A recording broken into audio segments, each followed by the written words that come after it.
Agnes Grey by Anne Brontë. Chapter 2. First Lessons in the Art of Instruction. As we drove along, my spirits revived again, and I turned, with pleasure, to the contemplation of the new life upon which I was entering. But though it was not far past the middle of September, the heavy clouds and strong north-easterly wind combined to render the day extremely cold and dreary, and the journey seemed a very long one, for as Smith observed, the roads were very heavy, and certainly his horse was very heavy too. It crawled up the hills and crept down them, and only condescended to shake its sides and trot where the road was at a dead level or a very gentle slope, which was rarely the case in those rugged regions, so that it was nearly 1 o'clock before we reached the place of our destination.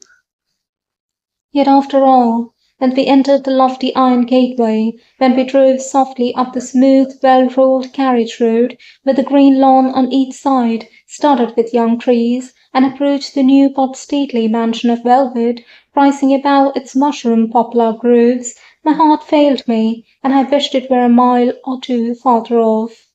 For the first time in my life I must stand alone. There was no retreating now. I must enter that house and introduce myself among its strange inhabitants. But how was it to be done? True, I was near 19, but, thanks to my retired life and the protecting care of my mother and sister, I well knew that many a girl of 15 or under was gifted with a more womanly address and greater ease and self-possession than I was. Yet if Mrs. Bloomfield were a kind, motherly woman, I might do very well, after all. And the children, of course, I should soon be at ease with them. And Mr. Bloomfield, I hoped I should have but little to do with. Be calm, whatever happens, I said within myself, and truly I kept this resolution so well, and was so fully occupied in steadying my nerves and stifling the rebellious flutter of my heart, that when I was admitted into the hall and ushered into the presence of Mrs. Bloomfield, I almost forgot to answer her polite salutation, and it afterwards struck me that the little I did say was spoken in the tone of one half dead or half asleep. The lady, too, was somewhat chilly in her manner, as I discovered when I had time to reflect. She was a tall, spare, stately woman, with thick black hair, cold grey eyes, and extremely sallow complexion. With due politeness, however, she showed me my bedroom, and left me there to take a little refreshment. I was somewhat dismayed at my appearance on looking in the glass. The cold wind had swelled and reddened my hands, uncurled and entangled my hair, and dyed my face of a pale purple. Add to this my collar was horridly crumpled, my frock splashed with mud, my feet clad in stout new boots, and as the trunks were not brought up, there was no remedy, so having smoothed my hair as well as I could, and repeatedly twitched my obdurate collar, I proceeded to climb down the 2 flights of stairs, philosophizing as I went, and with some difficulty found my way into the room where Mrs. Bloomfield awaited me. She led me into the dining room, where the family luncheon had been laid out. Some beefsteaks and half-cold potatoes were set before me, and while I dined upon these, she sat opposite, watching me, as I thought, and endeavouring to sustain something like a conversation, consisting chiefly of a succession of commonplace remarks expressed with frigid formality. But this might be more my fault than hers, for I really could not converse. In fact, my attention was almost wholly absorbed in my dinner, not from ravenous appetite, but from distress at the toughness of the beefsteaks and the numbness of my hands, almost palsied by their 5 hours' exposure to the bitter wind. I would gladly have eaten the potatoes and let the meat alone, but having got a large piece of the latter onto my plate, I could not be so impolite as to leave it. So, after many awkward and unsuccessful attempts to cut it with a knife, or tear it with a fork, or pull it asunder between them, sensible that the awful lady was a spectator to the whole transaction, I at last desperately grasped the knife and fork in my fist, like a child of 2 years old, and fell to work with all the little strength I possessed. But this needed some apology. With a feeble attempt at a laugh, I said, My hands are so benumbed with the cold that I can scarcely handle my knife and fork. I dare say you would find it cold, replied she with a cold, immutable gravity that did not serve to reassure me.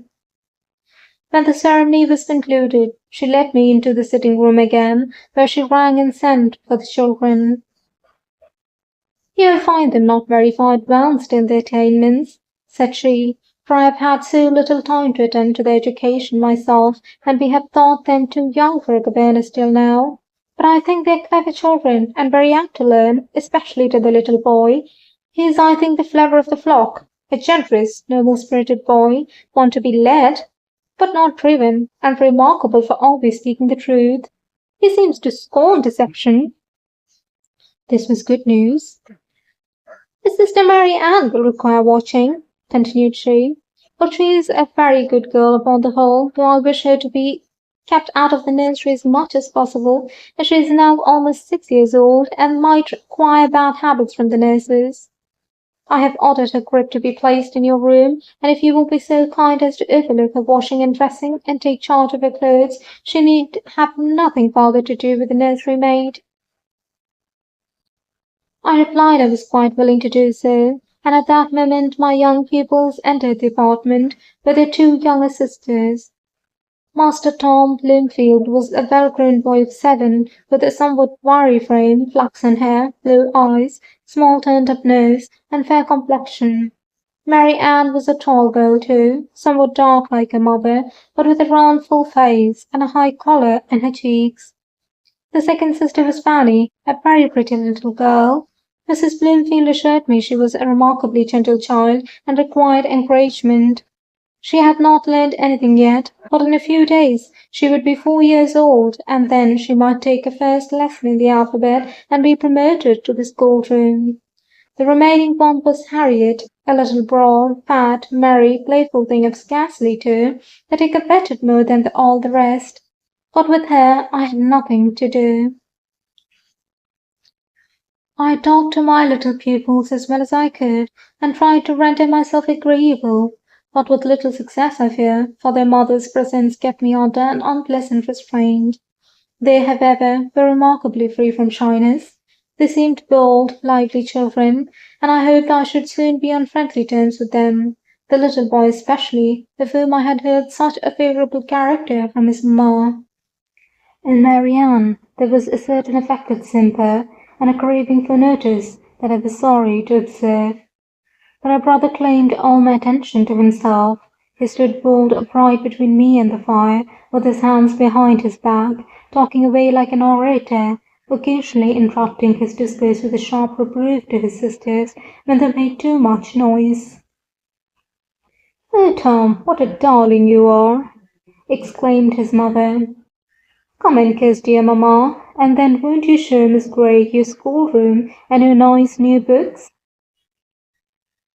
"I won't kiss you, mamma, but I will show Miss Grey my schoolroom and my new books." "And my schoolroom and my new books, Tom," said Mary Ann. "They're mine too." "They're mine," replied he decisively. "Come along, Miss Grey, I'll escort you." When the room and books had been shown, with some bickerings between the brother and sister that I did my utmost to appease or mitigate, Mary Ann brought me her doll, and began to be very loquacious on the subject of its fine clothes, its bed, its chest of drawers, and other appurtenances. But Tom told her to hold her clamour, that Miss Grey might see his rocking-horse, which, with a most important bustle, he dragged forth from its corner into the middle of the room, loudly calling on me to attend to it. Then, ordering his sister to hold the reins, he mounted, and made me stand for 10 minutes, watching how manfully he used his whip and spurs. Meantime, however, I admired Mary Ann's pretty doll, and all its possessions, and then told Master Tom he was a capital rider, but I hoped he would not use his whip and spurs so much when he rode a real pony. "Oh, yes, I will," said he, laying on with redoubled ardour. "I'll cut into him like smoke. My word! but he shall sweat for it." This was very shocking, but I hoped in time to be able to work a reformation. "Now we must put on your bonnet and shawl," said the little hero, "and I'll show you my garden." "And mine," said Marianne. Tom lifted his fist with a menacing gesture. She uttered a loud shrill scream, ran to the other side of me, and made a face at him. "Surely, Tom, you would not strike your sister? I hope I shall never see you do that." "You will sometimes. I am obliged to do it now and then to keep her in order." "But it is not your business to keep her in order. You know, that is for— Well, now go and put on your bonnet." "I don't know. It is so very cloudy and cold. It seems likely to rain. And you know I have had a long drive." "No matter. You must come. I shall allow of no excuses," replied the consequential little gentleman. And as it was the first day of our acquaintance, I thought I might as well indulge him. It was too cold for Marianne to venture, so she stayed with her mamma, to the great relief of her brother, who liked to have me all to himself. The garden was a large one, and tastefully laid out. Besides several splendid dahlias, there were some other fine flowers still in bloom, but my companion would not give me time to examine them. I must go with him across the wet grass to a remote, sequestered corner, the most important place in the grounds, because it contained his garden. There were 2 round beds stocked with a variety of plants. In one there was a pretty little rose tree. I paused to admire its lovely blossoms. "Oh, never mind that," said he, contemptuously. "That's only Marianne's garden. Look, this is mine."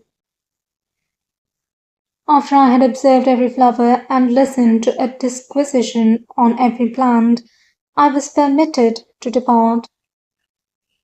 But first, with great pomp, he plucked a polyanthus and presented it to me, as one conferring a prodigious favour. I observed, on the grass about his garden, certain apparatus of sticks and corn, and asked what they were. "Traps for birds." "Why do you catch them?" "Papa says they do harm." "And what do you do with them when you catch them?" "Different things. Sometimes I give them to the cat, sometimes I cut them in pieces with my penknife, for the next I mean to roast alive." "And why do you mean to do such a horrible thing?" "For 2 reasons. First, to see how long it will live, and then to see what it will taste like." "But don't you know it is extremely wicked to do such things? Remember, the birds can feel as well as you. And think, how would you like it yourself?" "Oh, that's nothing. I'm not a bird, and I can't feel what I do to them." "But you will have to feel it some time, Tom. You have heard where wicked people go to when they die. And if you don't leave off torturing innocent birds, remember you will have to go there and suffer just what you have made them suffer." "Oh, pooh, I shan't. Papa knows how I treat them, and he never blames me for it. He says it is just what he used to do when he was a boy. Last summer he gave me a nest full of young sparrows, and he saw me pulling off their legs and wings and heads, and never said anything, except that they were nasty things, and I must not let them soil my trousers. And Uncle Robson was there too, and he laughed and said I was a fine boy." "And what would your mamma say?" "Oh, she doesn't care. She says it's a pity to kill the pretty singing birds, but the naughty sparrows and mice and rats I may do what I like with. So now, Miss Grey, you see it is not wicked." "I still think it is, Tom, and perhaps your papa and mamma would think so too, if they thought much about it. However," I internally added, "they may say what they please, but I am determined you shall do nothing of the kind as long as I have power to prevent it." He next took me across the lawn to see his mole traps, and then into the stackyard to see his weasel traps. one of which, to his great joy, contained a dead weasel, and then into the stable to see, not the fine carriage horses, but a little rough colt, which he informed me had been bred on purpose for him, and he was to ride it as soon as it was properly trained. I tried to amuse the little fellow, and listened to all his chatter as complacently as I could, for I thought if he had any affections at all I would endeavour to win them, and then in time I might be able to show him the error of his ways. But I looked in vain for that generous, noble spirit his mother talked of, though I could see he was not without a certain degree of quickness and penetration when he chose to exert it. When we re-entered the house it was nearly tea time. Master Tom told me that, as papa was from home, he and I and Mary Ann were to have tea with mamma for a treat, for on such occasions she always dined at luncheon time with them instead of at 6 o'clock. Soon after tea, Mary Ann went to bed, but Tom favoured us with his company and conversation till 8. After he was gone, Mrs. Bloomfield further enlightened me on the subject of her children's dispositions and acquirements, and on what they were to learn, and how they were to be managed, and cautioned me to mention their defects to no one but herself. My mother had warned me before to mention them as little as possible to her, for people did not like to be told of their children's faults, and so I concluded I was to keep silence on them altogether. About 9:30, Mrs. Bloomfield invited me to partake of a frugal supper of cold meat and bread. I was glad when that was over, and she took her bedroom candlestick and retired to rest, for though I wished to be pleased with her, her company was extremely irksome to me, and I could not help feeling that she was cold, grave, and forbidding, the very opposite of the kind, warm-hearted matron my hopes had depicted her to be. End of chapter 2.